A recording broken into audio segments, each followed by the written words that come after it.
సమయంలో సిఎండిపిఎఫ్కి అనుబంధంగా మా అనుబంధ కమిటీలో మరొక జేఏసీ వ్యవస్థాపక అధ్యక్షులు మల్లెల రాజు గారిని, సిసిఎస్ వ్యవస్థాపక అధ్యక్షులు మల్లెల రాజు గారిని మాట్లాడవలసిందిగా సాదరంగా ఆహ్వానిస్తున్నాం.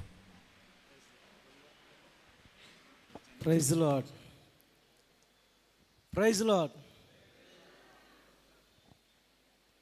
అదే పావుదొక్క ఒకటి అవుతుంది, మీకు ఆకలేస్తున్నట్టుంది లేదా? 4-5 గంటల కూర్చుందామా? ఒక పూట ఫుడ్ని సాక్రిఫై చేద్దామా? బీపీలు షుగర్లు వదిలేద్దామా? దేవుడు మీ అందరిని దీవించును గాక, దేవుడు మీ అందరిని ఆశీర్వదించును గాక. స్త్రీలే ఉత్సాహంగా ఉన్నారు, పురుషులు ఎందుకో మాట్లాడలేకపోతున్నారు. స్త్రీలు బలహీనమైన అనుకుంటున్నారు, మీరు బలవంతులుగా ఉన్నారు. దేవుడు మీ అందరికి శక్తినిచ్చును గాక. ఆమేన్. ప్రభువైన యేసుక్రీస్తు నామములో మీ అందరికీ వందనాలు తెలియజేస్తున్నాను. అలాగే ఈ చక్కటి సమావేశం ఏర్పాటు చేసిన అధ్యక్షుల వారు డేవిడ్ మనోహర్ గారికి, సిఎండిపిఎఫ్ అధినేత అజయ్ బాబు గారికి, అందరికీ వేదిక అలంకరించిన పెద్దలందరికీ, మాతో పాటు వచ్చిన సుప్రీంకోర్టు లాయర్ టీజేజీ శ్రీనివాసరావు గారికి కూడా ప్రత్యేకమైన వందనాలు. ప్రియమైన దేవుని బిడ్డలారా, సేవకులారా, 2 విషయాలు మీరు గట్టిగా గుర్తుపెట్టుకోండి. ఈ రాష్ట్రంలో స్వతంత్రం వచ్చి 80 సంవత్సరాల నుంచి క్రైస్తవుల మీద మత మార్పిడి చేస్తున్నారని, క్రైస్తవులు మత మార్పిడి చేస్తున్నారని ప్రభుత్వాలు కళ్ళబొల్లి మాటలు చెబుతూ అసత్యాలను ప్రచారం చేస్తూ క్రైస్తవులు అణగదొక్కే పరిస్థితులు ఉన్నాయి. అదే విషయంగా బైబిల్ గురించి తప్పు మాట్లాడితే మరియమ్మ తల్లిని వేశ్య, యేసు ప్రభు ఒక తప్పుడోడని కొంతమంది మతోన్మాద శక్తులు పదే యూట్యూబ్లో మాట్లాడుతుంటే, తప్పు, యేసు ప్రభు పరిశుద్ధుడు, కన్య మరియ గర్భం ముందు పుట్టినవాడు, ఆత్మే శరీరధారి ధరించాడని ప్రవీణ్ పగడాల గారు లాంటి వారు గలమెత్తితే ఆ గలము నాలుకలు కోయబడ్డాయి. యేసుక్రీస్తు సజీవుడని చెప్పిన పెదాలు తెగబడ్డాయి. కొంతమూరు అనే రాజమండ్రి దగ్గర దిక్కులేని అనాది శవంగా తేల్చబడ్డాడు.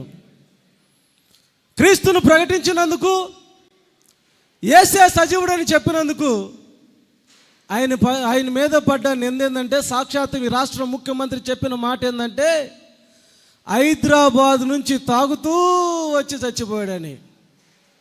40 సంవత్సరాలు ఇండస్ట్రీలు అన్నావు నీవు, 70 సంవత్సరాలు పైబడి వయసులోకి వెళ్ళావు నీవు. ఏం మాట్లాడుతున్నావు? ఏం ఉద్దేశంతో నువ్వు మాట్లాడుతున్నావు? హైకోర్టులో ఫిల్ జరుగుతుండగా, కోర్టు విచారణలో, కేసు విచారణలో జరుగుతుండగా పదే ఎక్కడికి వెళ్ళినా పాస్టర్ ప్రవీణ్ తాగి చనిపోయాడు, పాస్టర్ ప్రవీణ్ తాగి చనిపోయాడని నువ్వు మాట్లాడుతున్నావంటే, హైకోర్టు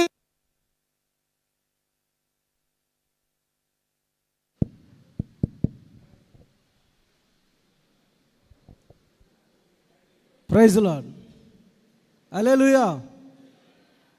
అందరూ 2 చేతులు ఎత్తి హల్లెలూయా. పదే నువ్వు మాట్లాడుతున్నావంటే, బయట ఉండి హైకోర్టు జడ్జెస్కి నువ్వు ఏమైనా మెసేజ్ ఇస్తున్నావు? క్రైస్తవులంటే ఎందుకు ఇంత చిన్న చూపు? ప్రియమైన సేవకులారా, మీరు ఒకటి గుర్తుపెట్టుకోండి.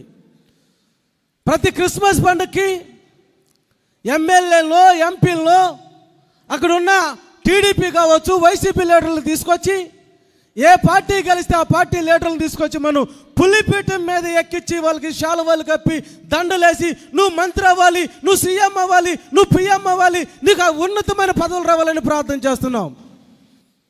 క్రైస్తవులకి స్వేచ్ఛ, ఆత్మ ఉన్న చోట స్వేచ్ఛ, స్వతంత్రం ఉందన్నాడు. నిజంగా స్వతంత్రం ఉందా? మనకు వచ్చిందా? 80 సంవత్సరాలు క్రైస్తవులు చీకటిలోనే బ్రతుకుతున్నాడు. 80 సంవత్సరాలు మాట్లాడాల్సింది మాట్లాడలేక, చెప్పాల్సింది చెప్పలేక, నిలబడాల్సిన చోట నిలబడలేక అరాకొరా బ్రతుకులతో మనం బ్రతుకుతున్నాం. ఒక ఎమ్మెల్యే ఎదవైనా, వాడు రౌడీ వాడైనా, వాడు తాగుబోతైనా, వాడు దొంగ లంగా, వాడు ఏమైనా కానీ వాడిని పులిపీఠం మీద ఎక్కిస్తాం. వాడి గురించి మనం ప్రార్థన చేస్తాం.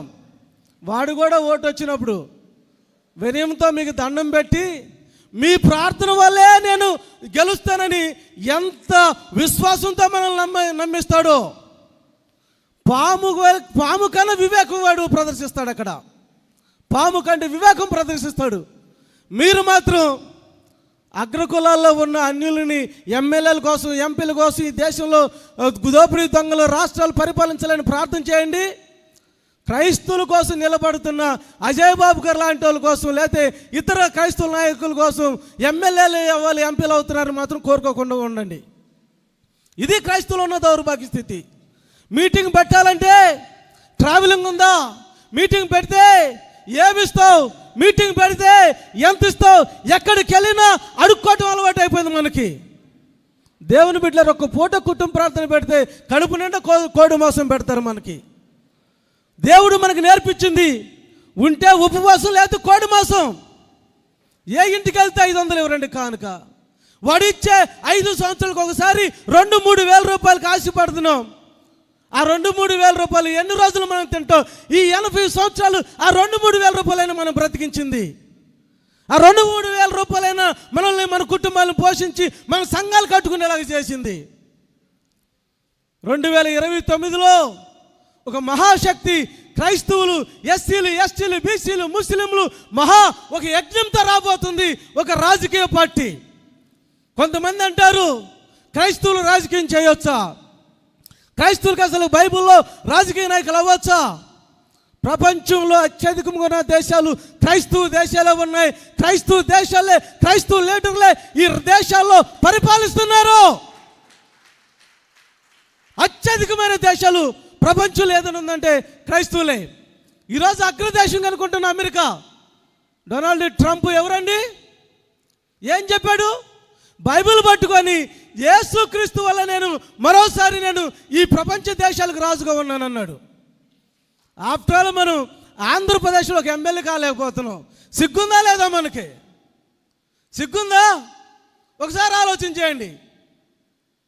నీ సేవకుని కొడుతుంటే, నీ సేవకును చంపుతుంటే, యేసుక్రీస్తు రక్తములో కడగబడిన వాడు, యేసుక్రీస్తు రక్తములో శ్రమలను తట్టుకున్నవాడు, యేసుక్రీస్తు రక్తంలో ఆస్తిని, అంతస్తుని, భార్యని, బిడ్డల్ని సాక్రిఫైస్ చేసి వచ్చినవాడు 4 పెదాలు కోసి అనాది శవంలాగా రోడ్డు పక్కన పడేసి ఒక బిలెట్ మీద పెడితే నిమ్మకు నీరెత్తులాగున్న ఓ క్రైస్తవ లోకమా, బుద్ధి చెప్పగలిగిన ఆత్మ మీలో లేదా?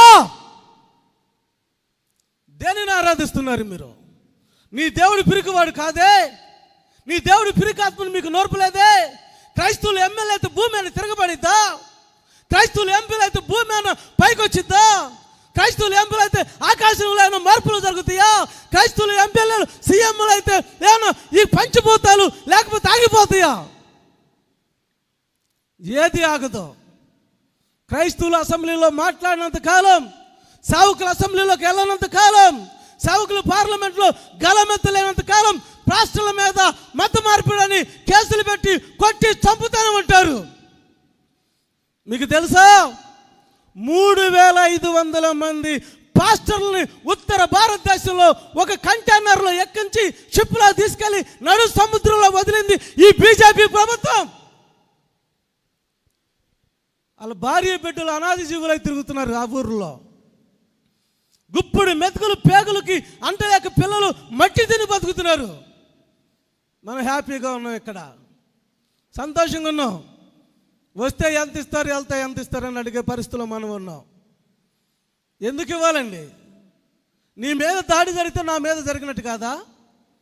నా మీద దాడి జరిగితే నీ మీద జరిగినట్టు కాదా? నన్ను కడిగిన రక్తం యేసుక్రీస్తు రక్తము కాదా? ఎందుకు ఈరోజు మేము మా భార్యని, బిడ్డల్ని, లేకపోతే మాకున్న సుఖ లగ్జరీని, సంఘాలు వదిలిపెట్టుకొని ఊరూరు తిరుగుతూ, పల్లె తిరుగుతూ సంఘ కాపుల దగ్గరికి వెళ్ళి ఐక్యతని ఎందుకు ప్రకటిస్తున్నాం? 4000 సంవత్సరాలు సుమారు అయ్యింది సహోదరుల ఐక్యత కలిగి నివసించుట ఎంత మేలు, ఎంత మనోహరం. యేసు ప్రభు భూమి మీదకి వచ్చి 2020 సంవత్సరాలు దాటిపోయి 2026 సంవత్సరంలో అడుగు పెట్టాం. ఐక్యతున్నదా?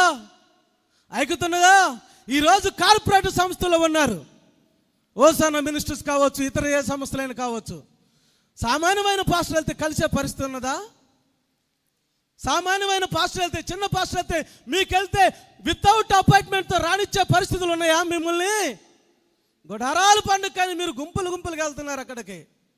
గుడారం నీ గుండెల్లో వేసుకో. గుడారం, ఆత్మీయ గుడారం నీ గుండెల్లో పెట్టు. వెళ్ళాల్సింది గుడారాలు కాదు. ఇప్పుడు నేను వాళ్ళ గురించి తప్పుగా మాట్లాడతలేదు. ఎందుకు నా కడుపు మాట అంటే, క్రైస్తువుల మీద దాడి జరిగితే ఇది తప్పు. మా సంఘాలన్నీ రోడ్డు మీదకి వస్తాం. దేవుని సేవకులారా, 2019లో గుంటూరులో కేంద్రాన్ని వణికించే మీటింగ్ ఒకటి చేసాం మేము. ఏంటో తెలుసా? ముస్లింల మీద నల్ల చట్టాలని, ఎన్ఆర్సీ, సిఐఏ చట్టాలు తీసుకొస్తే బీజేపీ గవర్నమెంట్, నేను మసీదులకు వెళ్ళి ప్రతి మసీదులో ఉన్న ముఫ్తీలని, ముతవల్లిని, ఇమాములు కలిసి, ఒరే నాయనలారా, మీకు సమస్య వస్తే మాకు సమస్య వచ్చినట్లే అని చెప్పి వాళ్ళందరినీ లేపి ఒక పెద్ద ఉద్యమం మనం గుంటూరులో చేద్దామని చెప్పేసి అని మసీదులో ఉన్న ముఫ్తీలను అందరినీ కలిపి, పాస్టర్లను, ముఫ్తీలను కలిపితే 130,000 మంది బ్రహ్మానందరెడ్డి స్టేడియంలో కూర్చుంటే కేంద్ర ప్రభుత్వం భయపడింది. అక్కడ నల్ల చట్టాలను ఆపేసింది. సిఆర్ఏ చట్టాలని ఆపేసింది. మనం ఏదైనా అడిగితే ఐక్యతగా ఉంటే దేన్నైనా సాధించవచ్చు. మనం దేన్నైనా సాధించవచ్చు. నువ్వు యెషయా గ్రంథం 62:23 అంటాడు, నువ్వు యెహోవా చేతిలో భూషణం కిరీటంగా ఉంటావు అంటాడు. రాజకీయ మౌఢ్యంగా దేవుడు నిన్ను చేస్తా అన్నాడు. ఎన్నో విషయాల దేవుడు నిన్ను తలగా నియమిస్తానంటే, సావుకులారా మీరు మీ సంఘాలతో తోకగానే ఆలోచన చేస్తున్నారు. ఈరోజు మత మార్పిడి ఎవరు చేస్తున్నారో తెలుసా? ఈ రాష్ట్రాన్ని పరిపాలిస్తున్న రెడ్డి, కమ్మ అనే 2 పార్టీలు మత మార్పిడి చేస్తున్నారు. క్రైస్తవులు కాదు. ఎందుకు మత మార్పిడి చేస్తున్నారో తెలుసా? క్రైస్తవుడు అయితే చర్చికి వెళ్తే, బైబిల్ పట్టుకుంటే, బాప్తిజం తీసుకుంటే నీకు బియ్యం ఇయ్యం, నీకు రేషన్ ఇయ్యం. నువ్వు క్రైస్తవుడిగా మారాలి. ఎస్సీ హోదా ఉండదు, ఎట్రాసి కేసులు నీ మీద ఉండు, అయ్యుండు వీయుండు అని చెప్పి భయభ్రాంతులు చేస్తుంది ఎవరు? ఏ క్రైస్తవుడైనా నువ్వు మారితే నీకు డబ్బు ఇస్తాం, నువ్వు మారితే నీకు బియ్యం ఇస్తాం, నువ్వు మారితే నీకు బంగారు ఇస్తాం, నువ్వు మారితే వెండి ఇస్తామని ఏ సేవకుడు చెప్పలేదు, చెప్పడు కూడా. 2 నెలల కిందట గుంటూరులో కేసు అయింది. 4 ఆడపిల్లలు బ్రాడీపేట 4th లైన్లో వాళ్ళు పాంప్లెట్లు పంచుతున్నారని పట్టాపురం సిఐ తీసుకెళ్ళి ఎవడో కంప్లైంట్ ఇచ్చాడని 4 ఆడపిల్లల్ని లోన పెట్టి 4 రోజులు ఇబ్బందులు పెట్టారు. నాకు తెలిస్తే నేను వెళ్ళా. ఎందుకు అరెస్ట్ చేశారన్నా? మత మార్పిడి చేశారన్నారు. ఏ మత మార్పిడి చేశారన్నాడుగా. ఎవడు మతం మారాడన్నా? పాంప్లెట్లు పంచుతున్నారన్నారు. పాంప్లెట్లు ఏముందో చదివిచ్చా. యేసుక్రీస్తు రక్షకుడు, ఆయన లోకాన్ని ప్రేమించాడు, ఆయన విమోచకుడని ఉందన్నారు. మరి ఇందులో బియ్యం ఇస్తాం, బంగారం ఇస్తాం, వెండి ఇస్తాం, మతాన్ని పుచ్చుకోండి, యేసు నమ్మండి అని ఏమన్నా రాసి ఉందా ఇక్కడనన్నా? ఏమి రాసి లేదన్నాడు. అవి ఏమి రానప్పుడు, అవి ఏమి రాయలేనప్పుడు అది ఎట్లా మత మార్పిడి అయితే చెప్పమని అడిగా నేను. అది ఆర్ఎస్ఎస్ వాడు, విహెచ్ వాడు చెప్తే వాడు జీతాలు ఇస్తున్నాడు మీకు, వాడా మిమ్మల్ని పోషిస్తుంది, భారత రాజ్యాంగం మిమ్మల్ని పోషిస్తుందని అడిగా నేను. భారత రాజ్యాంగం ప్రకారం నేను సిఐ అన్నాడు. భారత రాజ్యాంగం నిన్ను శిక్షలోకి తీసుకుంటుంది. భారత రాజ్యాంగాన్ని బట్టి నీ మీద కేసు పెట్టాల్సి వచ్చింది, నీ మీద ప్రైవేట్ కేసు వేయాల్సి వచ్చిందని మాట్లాడినప్పుడు నువ్వు సంతకం పెట్టి వాళ్ళని తీసుకెళ్ళమన్నాడు. సంతకం పెట్టడానికి నాకు ఎటువంటి అభ్యంతరం లేదు, కానీ నేను పెట్టనని చెప్పా. ఎందుకు పెట్టను? నా వాళ్ళు తప్పు చేస్తే నేను సంతకం పెట్టి తీసుకెళ్ళేవాడిని. నా వాళ్ళు తప్పు చేయనప్పుడు నేను ఎందుకు సంతకం పెట్టాలి? రేపు గుంటూరు బంద్ అంటే బంద్ చేస్తానన్నప్పుడు సంతకం వద్ద తీసుకొని వెళ్ళిపోమన్నారు నన్ను. దేవుని బిడ్డలారా, రాజ్యాంగాన్ని గురించి మీకు అవగాహన ఉంటే బైబిల్లో డీప్ సబ్జెక్టులకు వెళ్తాం. బైబిల్ని బోధించే హక్కు ఇచ్చింది నీకు రాజ్యాంగం, దాన్ని మర్చిపోవద్దు. బైబిల్ని ప్రకటించే స్వేచ్ఛ, సమానత్వం, సభ్రతత్వం ఇచ్చింది రాజ్యాంగం. రాజ్యాంగాన్ని చదవండి, తప్పులేదు. రాజ్యాంగంలో ఉన్న 25, 24, 17 నుంచి 26, 28 దాకా బట్టి పట్టండి. మీ మీద దాడులు జరిగినప్పుడు నెహెమ్యా ఎలాగైతే ఖడ్గాన్ని పట్టుకున్నాడు, నెహెమ్యా మరో చేత్తో బైబిల్ పట్టుకున్నాడు. ఒక చేత్తో రాజ్యాంగాన్ని, ఒక చేత్తో బైబిల్ మీరు పట్టుకోండి. రాజ్యాంగాన్ని నమ్ముకున్నవాడు ప్రధానమంత్రి అయ్యాడు, చాయ్వాలా. రాజ్యాంగాన్ని నమ్ముకున్నవాడు 2 ఎకరాల వాడు 2,000 ఎకరాలు దాటి వెళ్ళిపోయాడు చంద్రబాబు. రాజ్యాంగాన్ని నమ్ముకున్నవాడు రియల్ ఎస్టేట్ వ్యాపారం చేసుకుంటున్న జగన్మోహన్ రెడ్డి సీఎం అయ్యాడు. రాజాగారిని రమ్ముకున్నవాడు చీపురుతో ఊడ్చిన అహ్మద్ పార్టీ ఢిల్లీ గద్దె మీద సీఎం అయిపోయాడు. బైబిల్ నమ్మిన మనం రాజ్యాంగాన్ని వదిలిపెట్టాం కాబట్టి ఈరోజు దిక్కులేని జనాగా అయిపోయాం. మనం దిక్కులేని జనం అయిపోయాం. దేవుని సేవకులారా, శూద్రుల గమ్మత్తైన విషయం, శూద్రుల మీదే పాదాల నుంచి వచ్చిన కమ్మారెడ్డి పైకెక్కి ఈరోజు పాదాల కింద ఉన్నారని చెప్పి మన అందరం తొక్కబెడుతున్నారు. 2029లో కమ్మారెడ్డిలో పాలన వద్దు, మిగిలిన జాతుల ముందనే ఒక కొత్త నినాదంతో మహాశక్తి సంకల్పమై ఈ ఏపీ రాష్ట్రంలో పెను మార్పులై, పెను మంటలై, ప్రతి సంఘానికి, ప్రతి పేదవాడికి, ప్రతి మధ్యతరగతి కుటుంబీకులకి, ప్రతి వ్యాపారస్తుడికి చేరుస్తాం. ఈ గద్దెని దించుతాం. క్రైస్తవుల మీద గలమెత్తితే వాళ్ళ నోరుకుని తెగ నరికేలాగా మేము ఉద్యమించబోతున్నాం. 2000 సంవత్సరంలో మిల్కే కావన ఒక ప్రోగ్రాం పెట్టాం. దానికి గద్రానని నాయకుడిని చేశాం. మాకు ఎంగిల్ లేదు. హజరత్ ఆదమ సంతానం అని ఢిల్లీ నుంచి జమాయితే ఉలేమాల్స్ని తీసుకొచ్చి ఆంధ్రాలో ప్రతి పల్లె, ప్రతి అడవికి వెళ్ళాం. అనేక చోట్ల విప్పులో పాటలు పాడాం. అనేక చోట్ల విప్పులో కేసులు పెట్టించుకున్నాం. ఎన్కౌంటర్ చేయడానికి పాయింట్ బ్లాక్లో పెట్టాడు ఎస్పీ రవిశంకర్ అయ్యన్నారు నా తలకి 2003లో. ఆ రోజే ప్రాణాలకు భయపడలేదు. ప్రవీణ్ పగడాల మరణం ఢిల్లీ దాకా తీసుకెళ్ళి సౌత్ ఇండియా నుంచి ఏకైకంగా ఢిల్లీ నడిబడ్డులో జంతర్ మంత్రలో కొన్ని వందల మందితో ధర్నా చేసిన వాడిని నేను. ఎల్టాకి డబ్బులు లేకపోతే మా డేవిడ్ మనోహరాన్ని ఫ్లైట్ టికెట్ పెట్టుకొని తీసుకొని వెళ్ళాను నన్ను అక్కడి నుంచి. నిజమండి. ఆ రోజు లేకపోతే అన్ని ఏర్పాట్లు చేసా. హైదరాబాద్లో బయలుదేరటానికి నా డబ్బులు లేవు. మా బావగారు చనిపోయి శవం నిడుపురోలో ఉంది. ఎయిర్పోర్ట్లో ఉన్నా. మా ఇంటి దగ్గర అందరూ అన్నారు, సొంత బావ చనిపోయాడు, నువ్వు వస్తావా రా వెనక్కన్నారు. నా బావ కంటే నా బాధ్యతలు కలిగిన క్రైస్తవు యొక్క లైఫ్ ఉద్యమం ముఖ్యం. ప్రవీణ్ పగడాల చట్టం రావాలి. క్రైస్తవుల మీద చర్చిల మీద దాడి జరిగితే, క్రైస్తవుల మీద చర్చిల మీద దాడి జరిగితే 10 సంవత్సరాల జైలు, 10 లక్షల నష్టపరిహారం చెల్లించే చట్టాలు ఈ ఆంధ్ర రాష్ట్రంలో తెస్తాం, తెచ్చి చూపిస్తాం. నా బిడ్డలారా, దేవుని సేవకులారా, మీ అందరి కోసం మేము ఏమైటానికైనా సిద్ధపడ్డాం. మా మాటలు ముగిస్తున్నాం. అజయ్ బాబు లాంటి రోషం కలిగి వైరాగ్యంతో ముందుకు వస్తున్న సేవకులు మీరు ఆదరించండి. మీకు ఇంకేదైనా క్రైస్తవ సమస్యలు ఉంటే మీకు వెళ్ళబోయేటప్పుడు అక్కడ లాయర్ గారు, సుప్రీంకోర్టు అడ్వకేట్ గారిది ఆ రిసిప్ట్లు ఉన్నాయి, తీసుకోనండి. ఉచిత సలహాలు, ఉచిత సేవ చేస్తాడు ఆయన. అలాంటి వారిని మీరు వాడుకోండి. ఓటుకు నోటు కేసులు ఆయనే. చంద్రబాబు నాయుడు తరపున ఆయన ఒక లాయర్గా ఉన్నాడు. జగన్మోహన్ రెడ్డి ఒక లాయర్గా ఉన్నాడు. అలాంటి వారి సేవలు వాడుకోండి. మీకు కష్టం కలిగినప్పుడు గుంటూరులో నేను ఉంటాను. క్రైస్తవులకి ఒక సిఎస్ఎస్, ఆర్ఎస్ఎస్, హిందువులకి ఆర్ఎస్ఎస్ ఎలాగుందో క్రైస్తవులకు సిఎస్ఎస్ ఉందని కొంతమందికి యూత్కి కరైటీ ఇచ్చి గ్రౌండ్లోనే నేను ప్రిపేర్ చేస్తున్నాను. భయపడాల్సిన పని లేదు. పిరికివాడవద్దు. ఏ పిరికాత్మ మీలో ఉందో యేసుక్రీస్తు నామములో తీసేయండి. అయితే ఆత్మసాక్షులం లేదా క్రీస్తు సాక్షులుగా ఈ జీవితంలో ఈ లోకంలో మనం ప్రచారం చేద్దాం. కాబట్టి మీ అందరికీ ప్రత్యేకమైన వందనాలు. సమయం ఇచ్చి ఇంతసేపు నన్ను భరాయించిన అన్నగారికి ప్రత్యేకమైన వందనాలు. చాలా సంతోషం అన్న.